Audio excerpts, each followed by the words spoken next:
Hey everyone, welcome back. I'm so glad you're here. So today I'm working with my Ohuhu Markers and I'm just going to, just sketch, color and create while we talk. But this video isn't just about the drawing process, although I'll be showing you that throughout.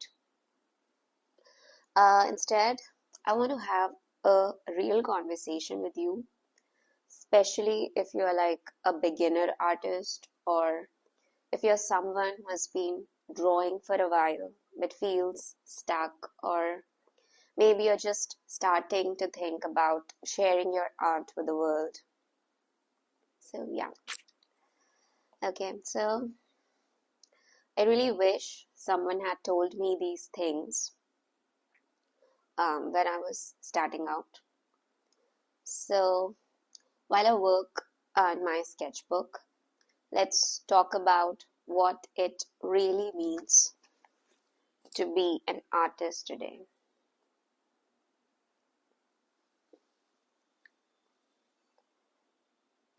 Alright, so let me start with something that I think about a lot, and I know you probably think about it too. If you're an artist today, whether you draw, paint, or work in any creative medium, you are constantly seeing other artists' work on social media. Instagram, YouTube, TikTok, Pinterest, it's everywhere. And I know how that feels. Okay. So you're scrolling through your feed and you see these like incredible finished pieces. The lighting is perfect, the colors are amazing, the details are insane. And there's this voice in your head that goes, wow, I could never do that. So here's what I want you to understand about social media right now. It's absolutely flooded with artists, and I mean like literally flooded.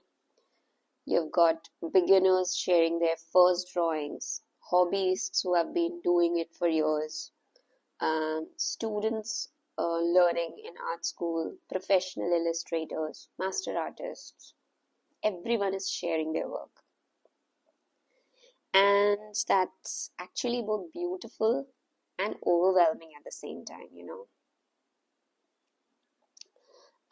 Now, here's where it gets tricky. It is incredibly difficult, and I mean this, it is so difficult to figure out what is actually good art versus what just like looks impressive at first glance. Okay, let me explain what I mean by that. Some art grabs your attention immediately. It's aesthetic, it's eye pleasing, it fits current trends. Maybe it's got those, satisfying blending techniques, or it's hyper realistic, or it uses popular color palettes, and your brain goes, wow, that's amazing art. But here's the thing, and this is something that takes time to learn. That is, you need to be able to distinguish between attention grabbing aesthetic and truly skillful, meaningful artwork. Now, what makes art truly good? Well, it's simply just understanding the fundamentals, and that is composition, value structure, storytelling. Okay, it's all these things that aren't always obvious in a quick scroll.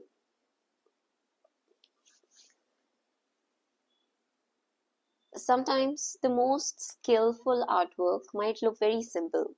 It might just be a few confident lines or a very loose watercolor sketch, but there's years of knowledge behind those marks.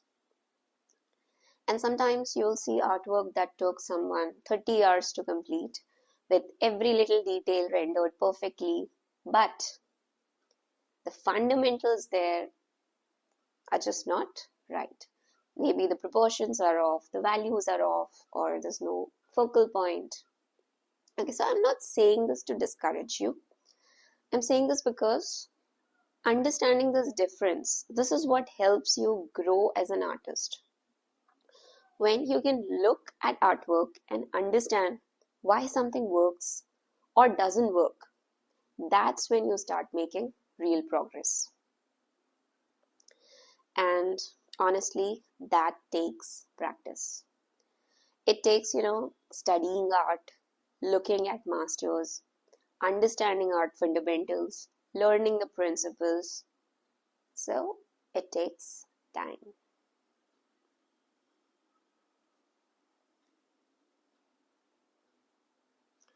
So if you're watching this right now and you're learning and you're practicing and you're trying to understand what makes good art, okay, so just know you're doing exactly what you need to be doing. I know it doesn't always feel like it. I know there are days when you look at your work and think, this isn't good enough. I'm not improving fast enough. Everyone else is so much better than me. I have those days too. Every artist does. Okay? But here's what I want you to remember. Social media is not just about gaining a huge following. That's not the goal. Or at least it shouldn't be the only goal. Okay, so you started your art journey for a reason. Maybe you love creating, maybe art helps you to express things, or maybe you just like find joy in the process of making art, making something with your hands. Whatever your reason is, that's your purpose. That's why you are here. And when you share your art online, yes, you're putting it out there for others to see. But more importantly, you are documenting your journey. You are expressing your love for art. You are connecting with other people who feel the same way about creating, about making art. So you're not just chasing followers, you're building something really meaningful. You're building your skills, you're building your confidence, and you're building like connections with people who appreciate what you do. And that is what really matters.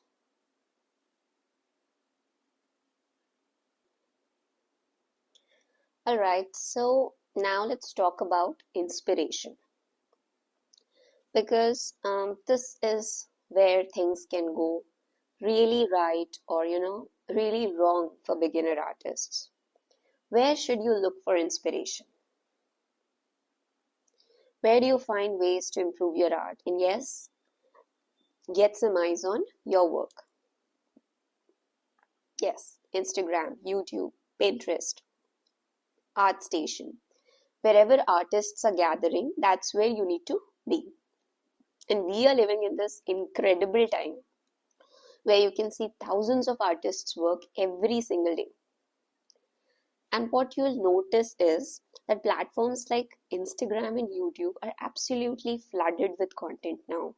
You've got aesthetic posts, eye-catching work, satisfying time lapses, behind the scenes content. It all feels authentic. It speaks to what people like and it gets, views and engagement. But here's the most important thing I want to tell you about inspiration and studying other artists' work. Okay, so I'm coming back to the same point again. You have to be able to tell the difference between good art and immature art. And I know that sounds harsh, but hear me out. Here's an example that might help you understand what I mean. A truly good, skillful artwork might just be a quick sketch, maybe just a few messy lines on paper. It might have taken the artist like 20 minutes, but those lines are so confident, so well placed that they capture exactly what they need to capture. And that's the result of years of practice. And that is skill.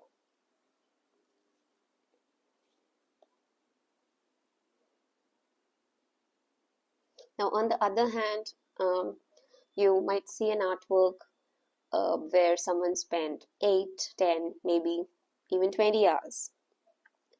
Every single detail is filled in. It's very impressive in terms of, of course, it is. It's very impressive in terms of patience and dedication. But if you really look at it with educated eyes, the fundamentals are weak. You can find that the fundamentals are weak. Maybe the anatomy is off. The perspective doesn't make sense. The values are all the same.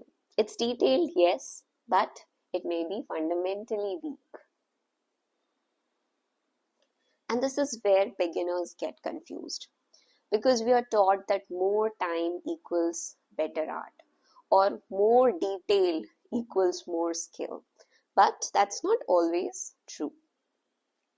What you want to develop is the ability to see the difference, to understand why one piece works and another doesn't, regardless of like how much time went into it.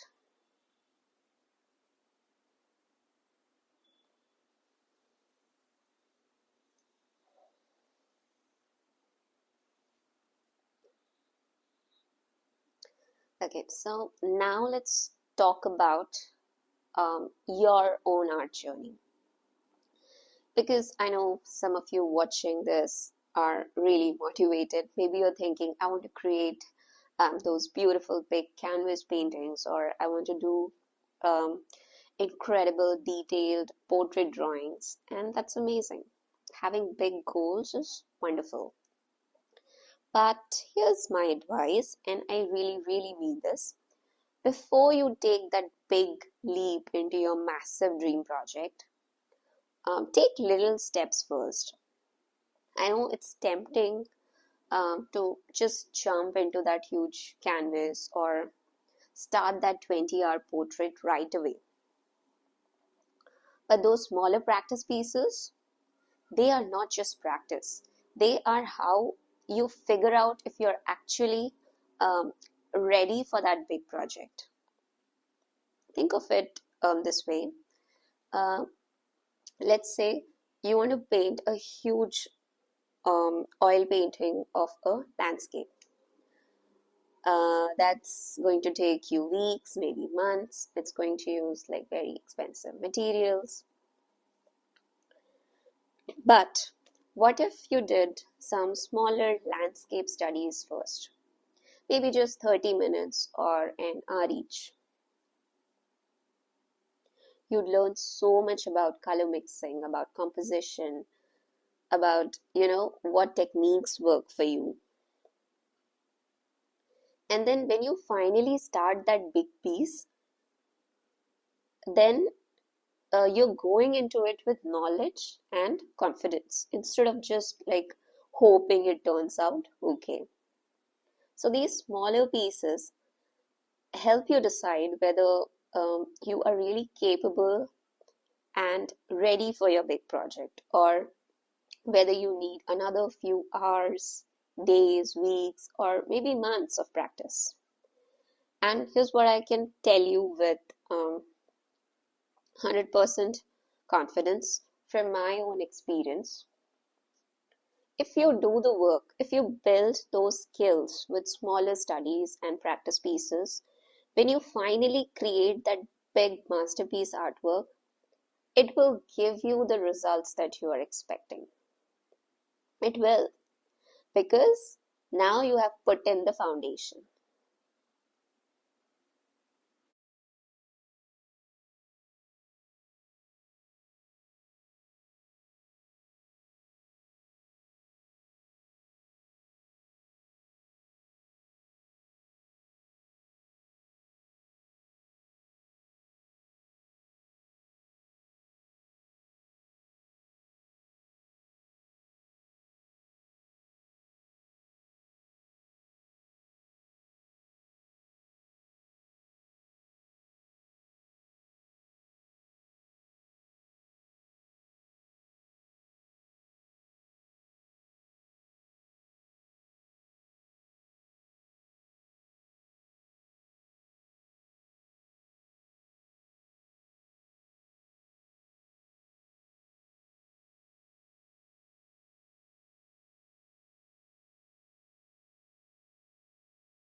You know what your art is about.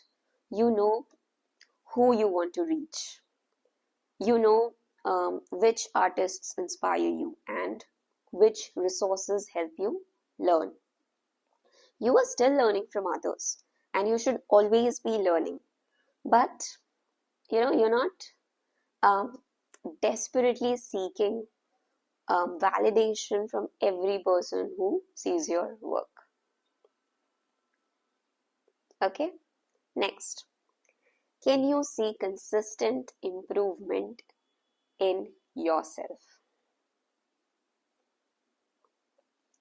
Not just in technical skills, but in your understanding. Are you starting to see things that you couldn't see before? Are you noticing composition in everyday life? Are you understanding color relationships better? If yes, then that's growth. That's real growth of an artist as an artist. And finally, are you trying everything you can to improve? Are you reading books about art? Are you studying artists you admire? Are you practicing regularly? But also, and this is important, are you avoiding shortcuts? Are you doing the actual work? Because here's the truth. You can read every art book, watch every tutorial, follow every artist on Instagram, but if you are not actually sitting down and creating, you are not going to improve. So knowledge is important, but practice. Practice is what turns that knowledge into skill. So make sure you are practicing enough, maybe more than what you are learning. Practicing what you are learning. Practice more and more. Learn, practice. That's how it should be.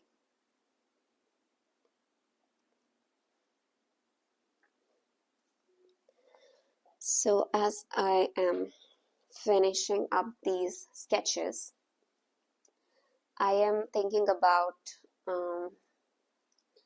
different stages we all go through as artists. Okay, so there is the learning stage, where everything is new and exciting and overwhelming. Then there's the enjoying state, where you are creating just for the love of it. There's the practicing stage, where you are deliberately working on specific skills. There's the stage where you are going after what you want to know, actively seeking out information and techniques. And there's also the discouraging stage, where you feel demotivated and you question everything. Then there's the experimental stage, where you are trying new things, taking risks, seeing what works, trying out new ideas, new techniques, new mediums. So the thing is, you don't go through these stages once. You cycle through them over and over again. Sometimes all in the same week. And that's okay. That's part of being an artist. But the important thing is that you keep going, you keep growing, and you keep creating.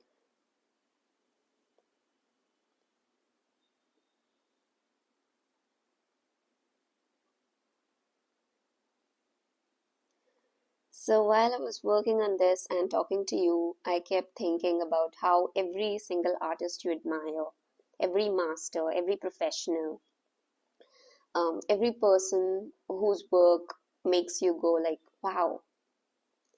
So they all started exactly where you are now. They had the same doubts. They made the same mistakes.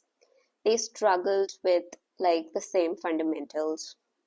The only difference is that they kept going. They kept learning. They kept practicing. They kept creating. So keep creating, keep learning, keep experimenting. Trust your journey, even if it feels messy and uncertain.